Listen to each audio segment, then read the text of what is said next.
They say history repeats itself, but in America's case, it sometimes just drags on indefinitely. From the trenches of Europe to the deserts of West Asia, that's Middle East, the United States of America has fought and is still fighting wars that blur the line between defense and domination, between justice and justification.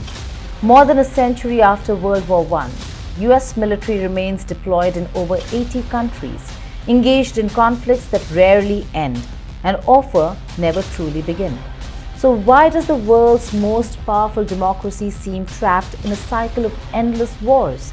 And what does it cost, not just in dollars, but in democracy? Hello and welcome. You're watching Statecraft with me, Geeta Mohan.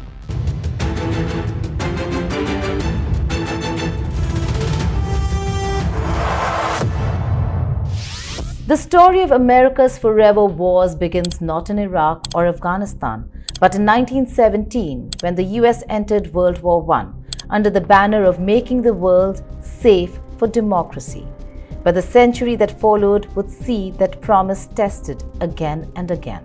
A state of war has existed between the United States and the Japanese Empire.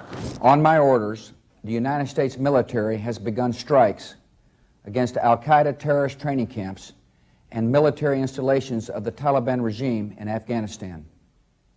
These carefully targeted actions are designed to disrupt the use of Afghanistan as a terrorist base of operations.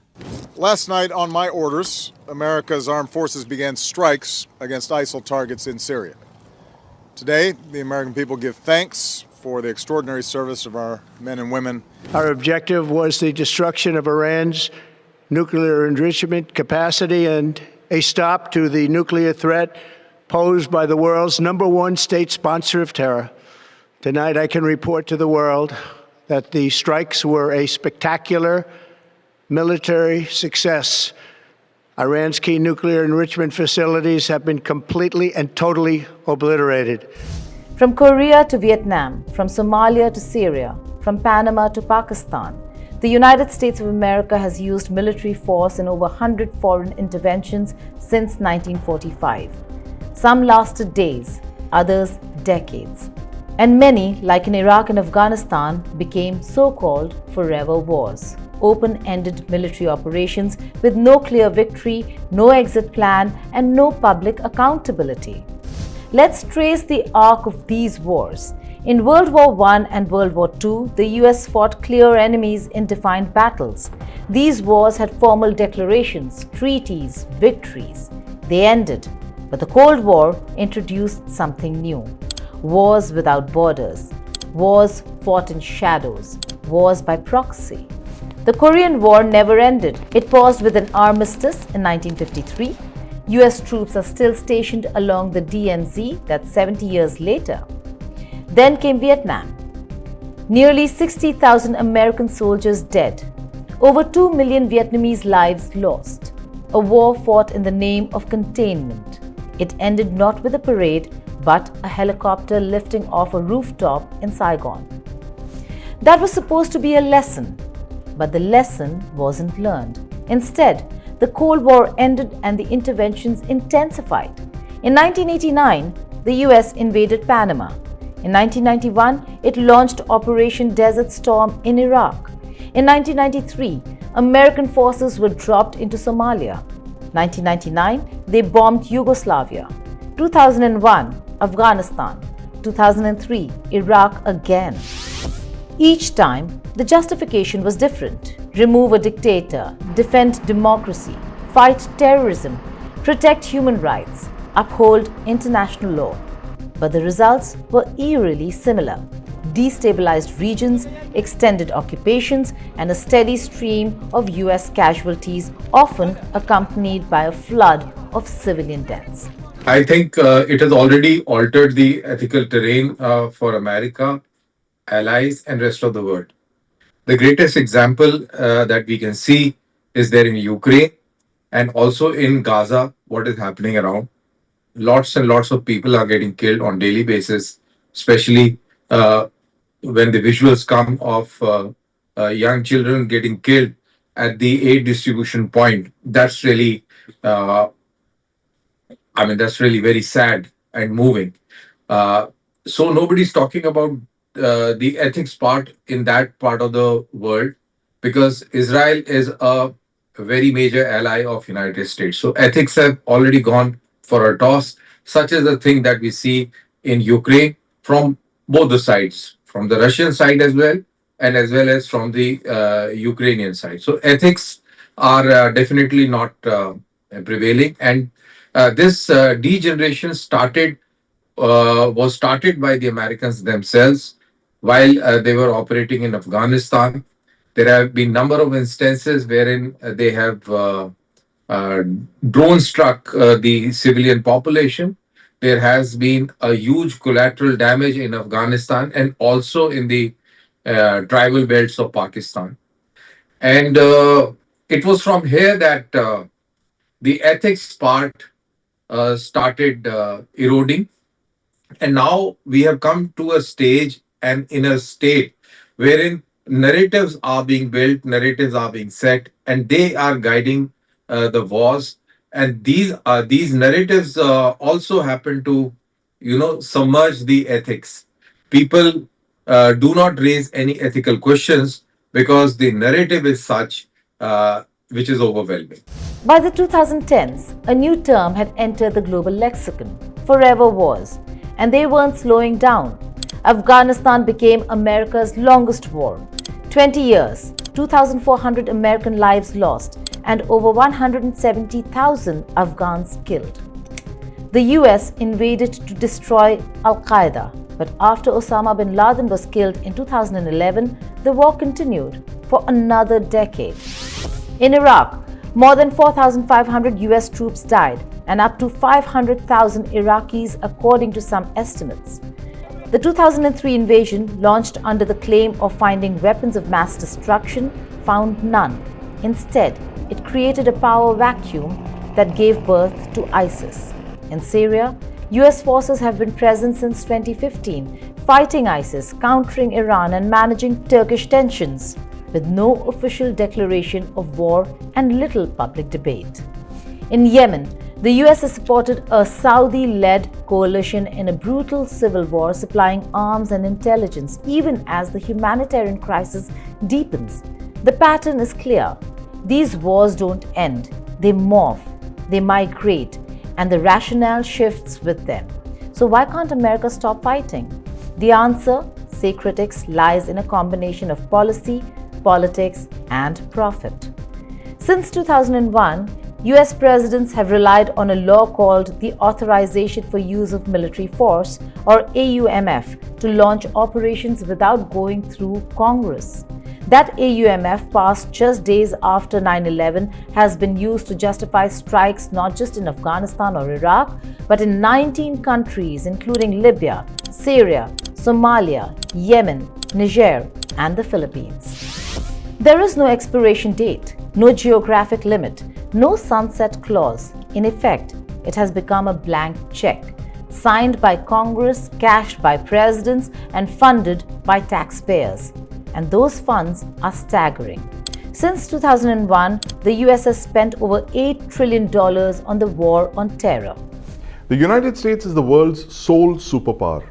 It's been that way since the end of the Cold War in 1991. Now, the US has declared war. The last time it declared war, in fact, was the Second World War, which ended in 1945. And since then, the US has been involved in several conflicts across the globe.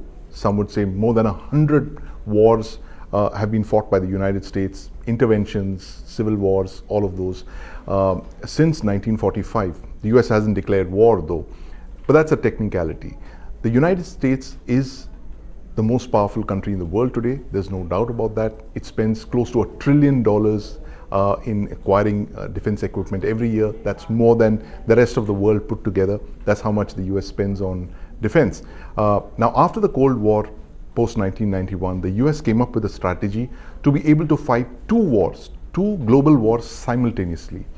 And this manifested itself in 2001 when it went into Afghanistan post the 9/11 attacks, and then in 2003 when it simultaneously entered Iraq to fight Saddam Hussein. Now, it got two quick victories there. The Taliban fled, Saddam Hussein was crushed. But then the US was embroiled in Afghanistan and Iraq for nearly 2 decades. 2001 to 2021 in Afghanistan, when they finally retreated, leaving without any tangible benefits. In Iraq as well, they performed slightly better there. 2003, Saddam Hussein was ousted, and 2011, Barack Obama declared the end of major combat operations there. But the US spent something like $5 trillion in both Iraq and Afghanistan. These were called forever wars, simply because there was no end in sight, there was no victory, no clear victory of the kind that the US had seen in the Second World War. So the US is still on that strategy of being able to fight and win 2 wars at the same time, but times have changed in 2025, and I'll explain how. Warfare itself has changed in the last 5 years. When the Russia-Ukraine war began, it began as a conventional war. You saw a very conventional Russian military machine trying to overwhelm the Ukrainians. But then this war has been on for more than 3 years now. Warfare has changed. A war of attrition has set in. And you're seeing the kind of technologies that are coming in, which are completely changing the way wars are fought. Drone warfare, for instance, has made massing of troops and tanks and armor of the kind you could do in the past almost impossible. Some who argue that what the United States did with Gulf Storm 1, that's in 1991, with the cruise missiles that they could fire through windows, is something that the Ukrainians and the Russians are doing on a daily basis today in the Russia-Ukraine war. So warfare itself has changed.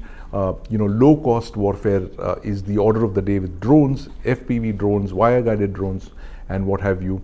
And the fact is that the United States now has to contend with 2 near-peer adversaries. It's not a little Iraq or a small Iran that they're looking at. They're looking at the rise of China as a military economic power.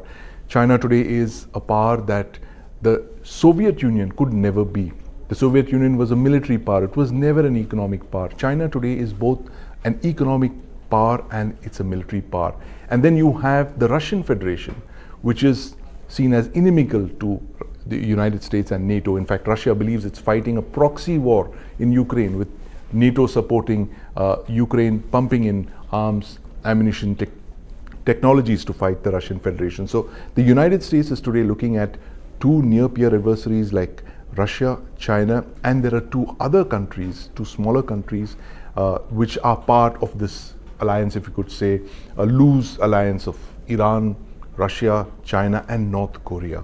So times have changed, the technologies have changed as well, and the United States is acutely aware of the fact that it needs to retool its entire arsenal to redo the way it in fact fights wars, because warfare itself has changed. The US military strategy needs to change to keep up pace with this kind of change in technology, the change in adversaries. Russia and China are not the kind of adversaries that the United States had planned to fight, at least in more than 50 years. The last time that Russia and China were a threat to the United States was during the Cold War, the early phases of the Cold War between, say, 1945 and 1960, when the USSR and the Chinese under Mao Zedong were very close. But this is manifesting itself once again, and that should cause serious concern on in the United States, in the Pentagon, and of course in the White House. But the thing is that the United States is the preeminent military power, and what it does in the next couple of months is going to decide how it's going to retool itself, how it's going to reorient itself to fight wars of the 21st century, of the kind that we are seeing right now with Russia and Ukraine, and of course to a limited extent with Iran and Israel.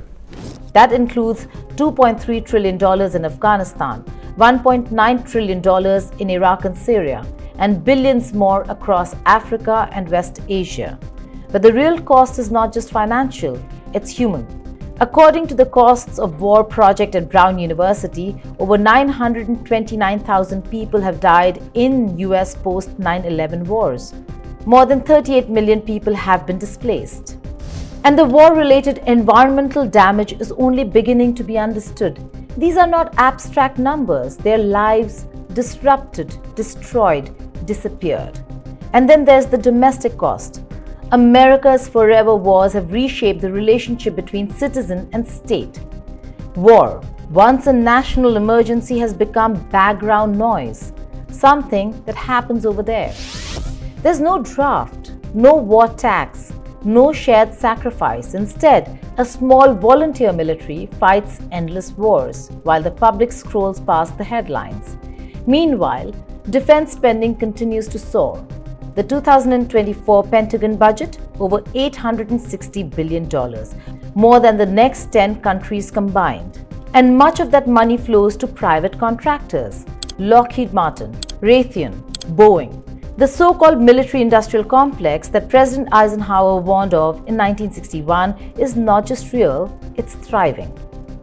But even as these wars drag on, the enemy keeps evolving. In the early 2000s, it was Al-Qaeda. By 2014, it was ISIS or the Islamic State. Today, US forces are engaged in low-level combat and drone operations in parts of Africa, while shifting focus to great power competition with Russia and China. In other words, the war on terror may be winding down, but the forever war framework remains intact. The logic is circular. Instability requires presence. Presence breeds backlash. Backlash requires more presence. It's a treadmill, and America can't seem to step off. But perhaps the most dangerous legacy of these forever wars is not what they do abroad, but what they enable at home. To fight terrorism, America expanded surveillance. It militarized its police. It justified torture. It operated secret prisons. It launched drone strikes with no accountability. And through it all, Congress rarely intervened, because in Washington, bipartisan consensus on war is stronger than ever. Whether it's a Democrat or Republican in the White House, the wars continue, repackaged, renamed, rebranded. And in the media, attention spans are short, cameras move on, but the soldiers remain, the bombs fall, civilians die. So how do these wars finally end? Now, when you have draftless or conscription-less environment in American settings, then the war is not felt. Since war is not felt and war is only visible on television screens, that also like a video game or a very high-end Hollywood movie, then people are excited about it, people are cool about it, and people don't take it that seriously. That ethical issue never creeps in. So that has changed. And when you are talking of covert operations, you don't have to have congressional acceptance. You do not need a Congress to pass a particular point that American president wants to use force here and there, because it's all covert. So that sanction is already there with the US president. And to add on to that, now we have this drone warfare. Now, drone warfare also comes under the shadows of covert, but then it has an added dimension that there is no human factor involved, which is directly in contact. So the dilemma of body bag coming back home is also not there. So you are very free to use it without any consequences upon yourselves. Yes, there are consequences on the other side. There's a constant fear in which the civilian population of the target end lives. There are lots and lots of cases of collateral. And it's a huge cost as far as the victim is concerned, or the target area is concerned. But as far as the Americans themselves are concerned, there is no dilemma, because no dead body is coming back home. And of course, since nothing of that sort is happening, so it's not part of the argument, the debate, or the discourse. That's the question no one in Washington, D.C. seems eager to answer. In 2021, President Biden withdrew from Afghanistan. The chaotic exit sparked global outrage. Critics blamed poor planning. Supporters said better chaos than continuation. But the message was clear. America may leave a battlefield, but not the war machine. Troops pulled out of Kabul and redeployed elsewhere. In Iraq and Syria, US presence continues. In Africa, it expands. In Asia, a new Cold War simmers. This isn't peace, it's reshuffling. And the public, weary of promises and posturing, rarely knows what's being done in their name. But there are voices pushing back. Veterans groups, anti-war coalitions, journalists, whistleblowers. They argue that America's security is not strengthened by endless war, it's undermined by it. They point to rising mental health crises among soldiers, to the erosion of civil liberties, to the moral hazard of drone strikes, to the blowback that breeds new enemies faster than old ones are killed. And they ask a question that cuts through the politics. What if the greatest threat to American democracy is war without end? Because in a democracy, war is supposed to be rare, serious, debated, declared. But in today's America, war is policy. It's outsourced, sanitized, endless. It happens behind screens, in briefing rooms, in countries most voters can't find on a map. And when it does end, it often ends with a shrug, not a reckoning. But there can be no accountability without awareness, no peace without truth. So the question remains, what does America gain by fighting forever wars? What does the world lose when they continue? And how many more generations must live and die in the name of missions with no end? Because if the most powerful country on earth cannot stop waging wars, then the world cannot stop bleeding. And if democracy cannot question power, then war is no longer strategy, it becomes identity. Thank you for watching Statecraft.